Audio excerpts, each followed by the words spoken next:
आज हम quantum mechanics का सबसे महत्वपूर्ण टॉपिक श्रोडिंगर वेव इक्वेशन को ले रहे हैं। जैसा कि आप जानते हो कि क्वांटम मैकेनिक्स में विभिन्न सिस्टम्स को स्टडी करने के लिए उनके सापेक्ष पैरामीटर के लिए श्रोडिंगर वेव इक्वेशन को सॉल्व किया जाता है और उसके प्राप्त सॉल्यूशन के द्वारा विभिन्न तंत्रों के व्यवहार और गुणों की व्याख्या की जाती है। आज हम इस श्रोडिंगर वेव इक्वेशन की ही व्युत्पत्ति करेंगे। इससे पूर्व हम क्लासिकल वेव इक्वेशन या जिसे साइनोसॉइडल इक्वेशन कह रहे थे उसकी व्युत्पत्ति कर चुके थे और इस साइनोसॉइडल वेव इक्वेशन के द्वारा ही आज हम श्रोडिंगर वेव इक्वेशन की व्युत्पत्ति करेंगे। तो अब हम अपना टॉपिक लेते हैं श्रोडिंगर वेव इक्वेशन। जैसा कि चिरसम्मत तरंग समीकरण की व्युत्पत्ति जब हमने की थी तो वहाँ डी ब्रोगली की कंसेप्ट के अनुसार हमने माना था कि इलेक्ट्रॉन का अस्तित्व एक अप्रगामी तरंग के रूप में होता है जिससे एक निश्चित तरंग दैर्ध्य संबद्ध होता है और चिरसम्मत तरंग समीकरण के सापेक्ष वन डायमेंशनल वेव इक्वेशन हमने प्राप्त की थी और वह वन डायमेंशनल वेव इक्वेशन को मैं यहाँ लिखा है। देखिए ये क्या थी कि del two F X upon del x square equal to -4 pi square lambda square F X. यहाँ इसमें एफ एक्स एक वन डायमेंशनल वेव फंक्शन है और इस वन डायमेंशनल वेव फंक्शन के लिए जो डायरेक्शन है वो एक्स डायरेक्शन ले रहे थे। लैम्डा उस कण से संबद्ध तरंग का तरंग दैर्ध्य था, लेकिन ये जो इक्वेशन है वो केवल वन डायमेंशनल मूवमेंट के बिहेवियर को ही एक्सप्लेन कर पाती है, जबकि इलेक्ट्रॉन स्पेस में थ्री डायमेंशनल स्पेस में गति करता है तो उसका बिहेवियर भी थ्री डायमेंशनल होता है। तो इस थ्री डायमेंशनल बिहेवियर को एक्सप्लेन करने के लिए एक थ्री डायमेंशनल इक्वेशन चाहिए।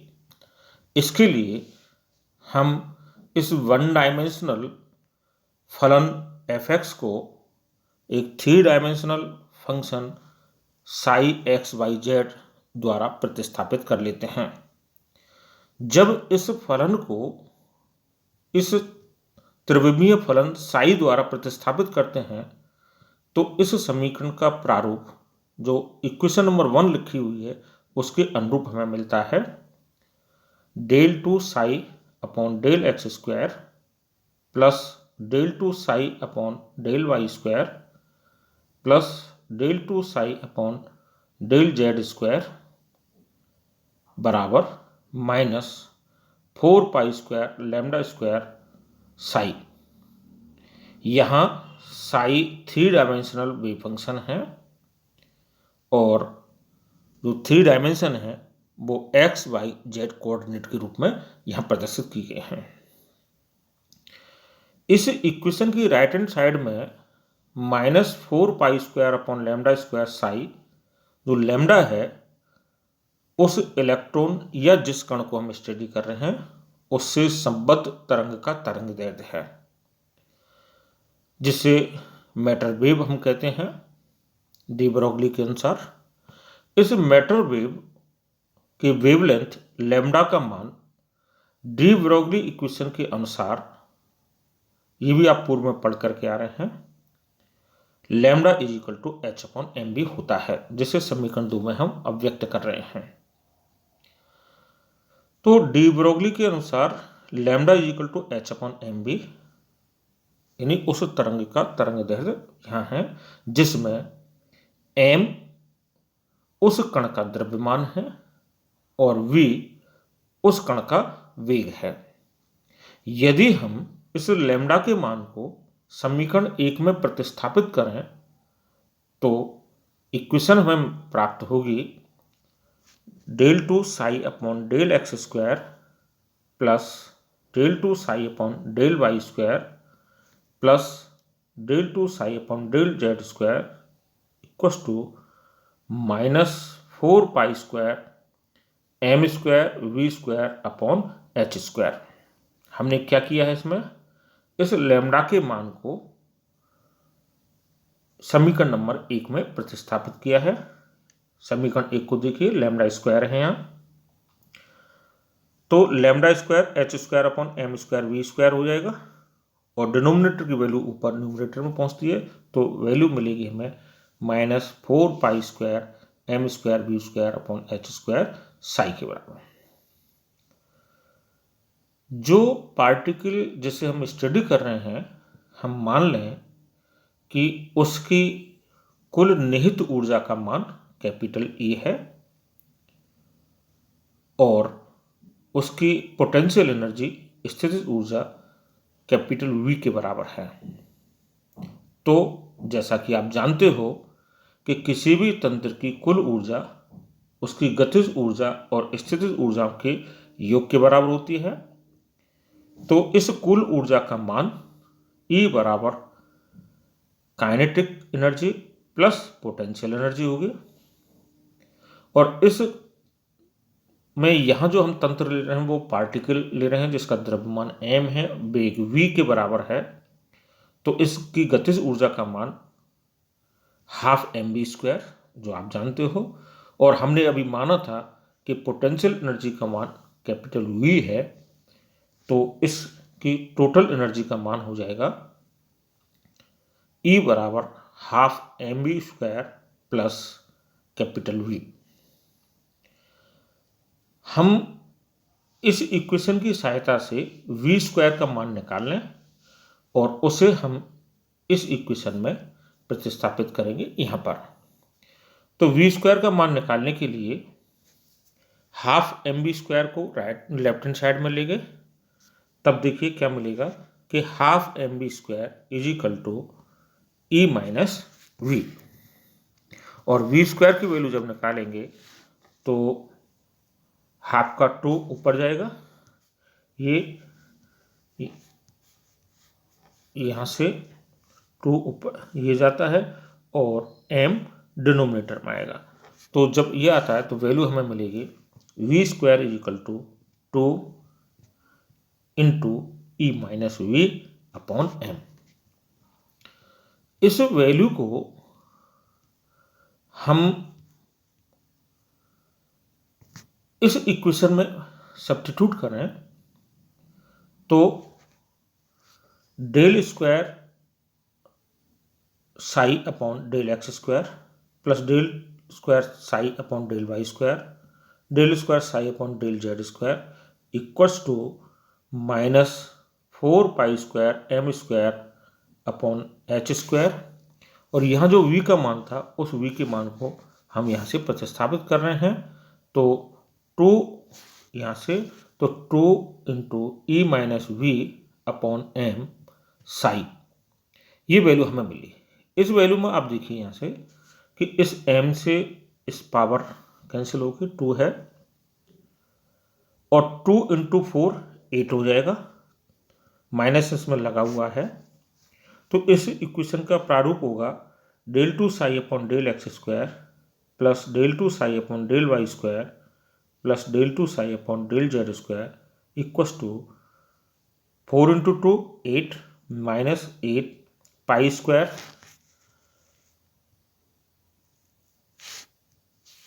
एम स्क्वायर, एम से कैंसिल होकर के एम रह गया, केवल ये एम रहता है, अपॉन एच स्क्वायर, ये एच स्क्वायर सच रहेगा, into E minus V into psi, ये है, और ये एम कैंसिल हो चुका है। तो वैल्यू हमें मिली। इस वैल्यू को हम पक्षांतरण करके लेफ्ट साइड में ले जाएं तो इक्वेशन 4 जो हम प्रदर्शित कर रहे हैं वह इक्वेशन हमें मिलेगी del two psi upon del x square plus del two psi upon del Y square plus del two psi upon del Z square plus 8 pi square M upon H square E minus V into psi equals to 0, जिसे हम समीकरण number 4 के द्वारा प्रदर्शित कर रहे हैं। इस इक्वेशन में ये जो समीकरण नंबर 4 है, यही श्रोडिंगर वेव इक्वेशन कहलाती है। इस समीकरण में आप देखिए कि कहीं भी समय t समय के रूप में कोई पैरामीटर नहीं आया है, लेकिन स्पेस से रिलेटेड जो डायमेंशंस हैं x, y, z, ये हमें यहाँ पर प्राप्त होते हैं। इस कारण से इस इक्वेशन 4 को हम समय पर अनाश्रित time independent Schrodinger wave equation भी कहते हैं। यह समीकरण श्रोडिंगर की फंडामेंटल वेव इक्वेशन भी कहलाती है और सभी पदार्थों के क्वांटम यांत्रिकी व्यवहार को प्रदर्शित करने के लिए उपयोग में लाई जाती है। ये समीकरण जो 4 है, जिसे हम श्रोडिंगर वेव इक्वेशन कह रहे हैं, यही क्वांटम मैकेनिक्स का आधार होता है। किसी भी पर्टिकुलर सिस्टम के लिए इसे सॉल्व करके हम उसके व्यवहार और गुणों की व्याख्या कर पाते हैं। इस समीकरण को हम एक और फॉर्म में कन्वर्ट करते हैं। उसके लिए यहाँ देखिए कि ये del two psi upon del x square plus del two psi upon del Y square plus del two psi upon del Z square है। इसमें से हम साई को कॉमन ले लें और इस पार्ट में 8 pi square M upon H square E minus B into psi, यहाँ साई है ही, जब कॉमन लेते हैं तो ये हमें मिलेगा del two upon del x square plus del two upon del Y square plus del two upon del Z square, और साई कॉमन ले लिया और ये वाला पैरामीटर वैसे वैसा कि 8 pi square M upon H square E minus V into psi. इसको हम इस कैपिटल डेल स्क्वायर के द्वारा प्रतिस्थापित कर दें तो इक्वेशन हमें मिलेगी del two psi plus 8 pi square M upon H square E minus V into psi. ये जो डेल स्क्वायर जिससे हमने इसको प्रतिस्थापित किया है, ये यहाँ ये लैप्लासियन ऑपरेटर कहलाता है। जैसा आपने पूर्व में भी पढ़ा होगा, छोटी क्लासों में इतना तो सिखा के चलते हैं कि ये लैप्लासियन ऑपरेटर कहलाता है। और इस ऑपरेटर को हमने यहाँ ऑपरेटर की फॉर्म में रख करके इक्वेशन नंबर 5 को प्राप्त कर लिया। यदि हम इस इक्वेशन 5 में से इस पोर्शन को ट्रांसफर करके राइट हैंड साइड में ले जाएं तो इक्वेशन की वैल्यू हमें मिलेगी माइनस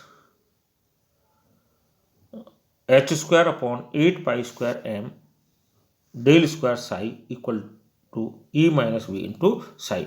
इसमें ट्रांसफर भी किया है और साथ में इस वाले फैक्टर को पक्षांतर करके इस साइड में भी पहुंचाया है।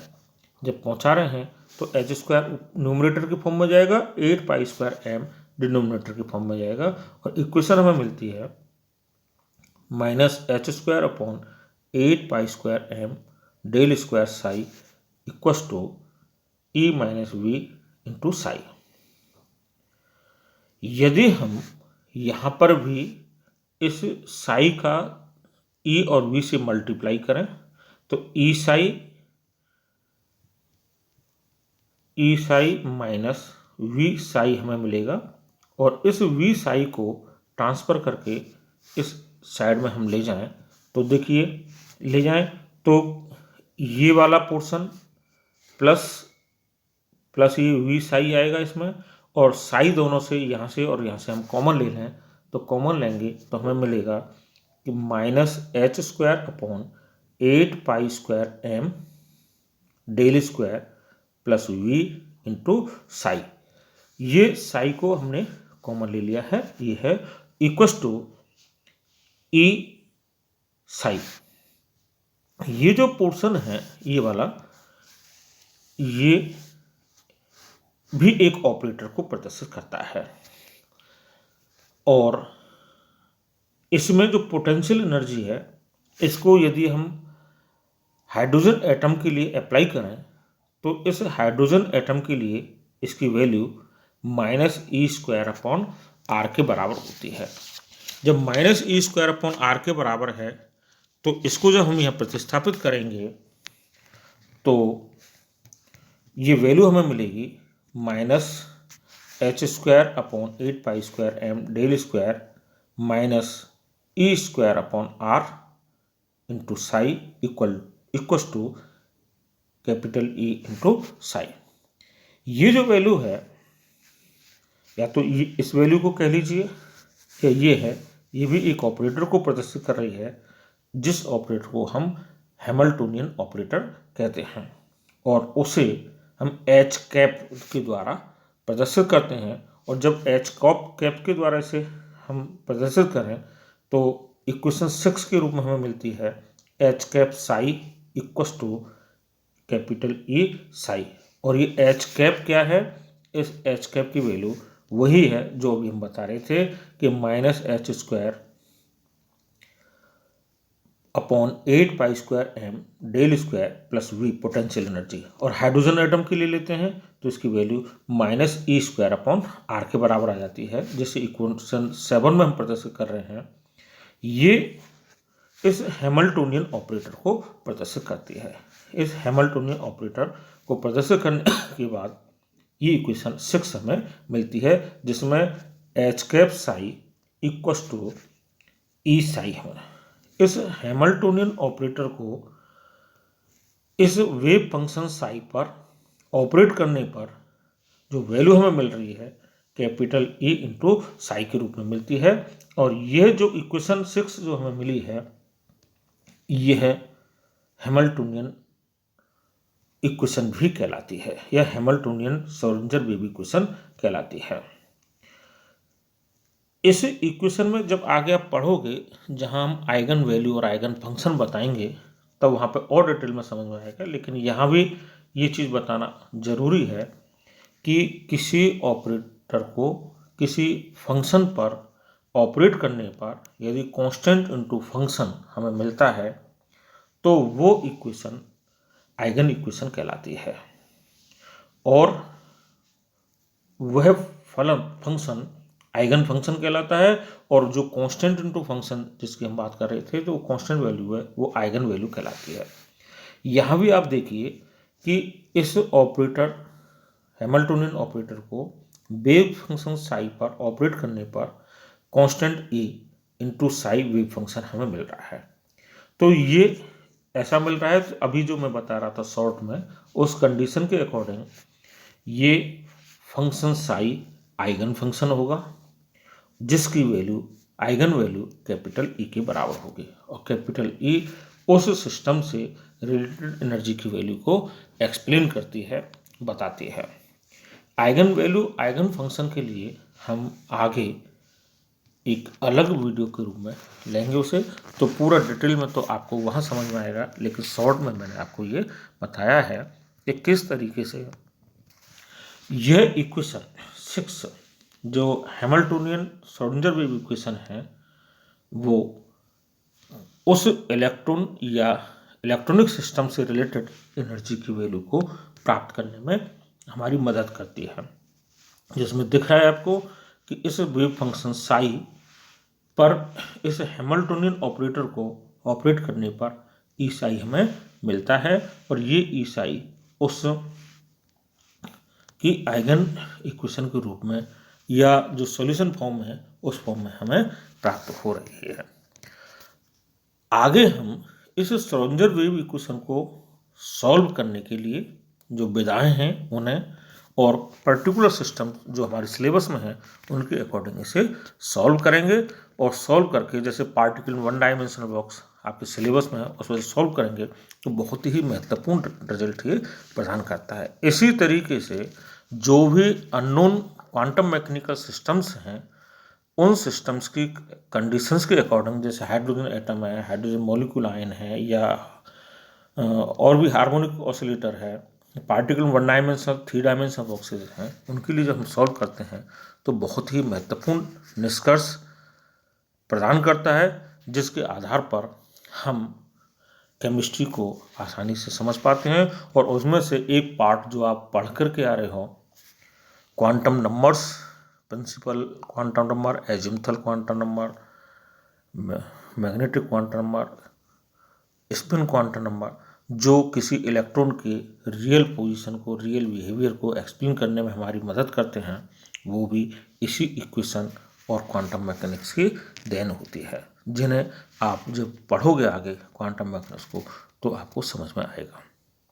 तो अभी हम यहाँ इसे पूरा करते हैं। Thank you.